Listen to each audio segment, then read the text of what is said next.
I made this pumpkin pie creme brulee for Thanksgiving. It turned out really good, so I just wanted to share the recipe on it. It was kind of an experiment because I used half and half cream instead of using full whipping cream, and it seemed to turn out pretty good. I have 1 cup of pumpkin puree. To that, I'm going to add a pinch of ginger, a pinch of nutmeg, about a half a teaspoon of cinnamon, and then a pinch of salt just to reinforce those flavors.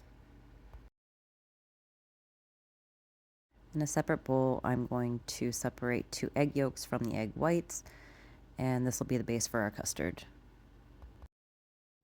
And then just going to give it a quick whisk.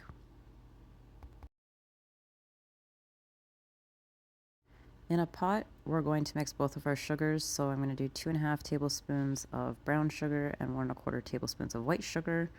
I'm going to add my half and half in here. I think I used 3/4 of a cup. And then I'm going to add my vanilla extract, which I used a half a teaspoon. We're going to mix this together and we're going to simmer it. And then once it's hot enough, we are going to take it off the burner. We're going to slowly start incorporating this hot cream mixture into our egg yolks. This is called tempering. You only want to add a little bit at a time because if you add too much, it will cook the eggs and then you'll have scrambled eggs instead of a creme brulee. You're just going to keep continuing to add the cream in little increments until it's all out of the pot and into the bowl. And at this stage, we will be adding our pumpkin mixture and our spices to the egg yolk and cream and sugar mixture. We're going to whisk this around just to make sure that it's all incorporated and a nice consistency. From here, once it's all incorporated and we have that nice texture, we're going to put it into little glass containers. Here I'm using, they're just little mason jars. I usually have some creme brulee jars, but I was using these because all the other ones were in use. You're going to preheat your oven to 325, and we're going to do what's called a bain-marie. Here I'm heating up the water in the oven in a Dutch oven. I'll be putting the custards into that after. I just like to have the water a little warm before I do so. You'll want the water in the Dutch oven to come about halfway up the sides of the creme brulee ramekins. We use a bain-marie for custards as it's a gentle way of cooking them, and it ensures they don't burn while they're in the oven. Going in the oven at 325, they're going to go in for about 45 minutes.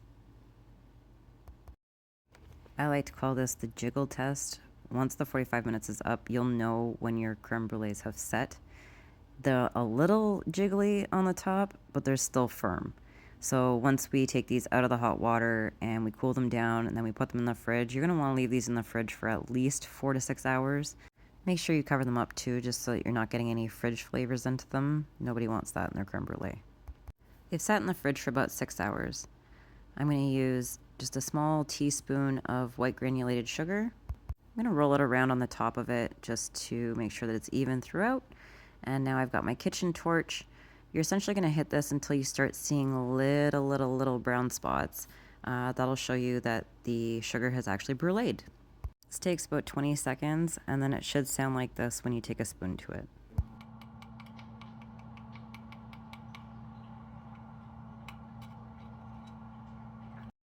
And that is how you make small batch pumpkin pie creme brulee.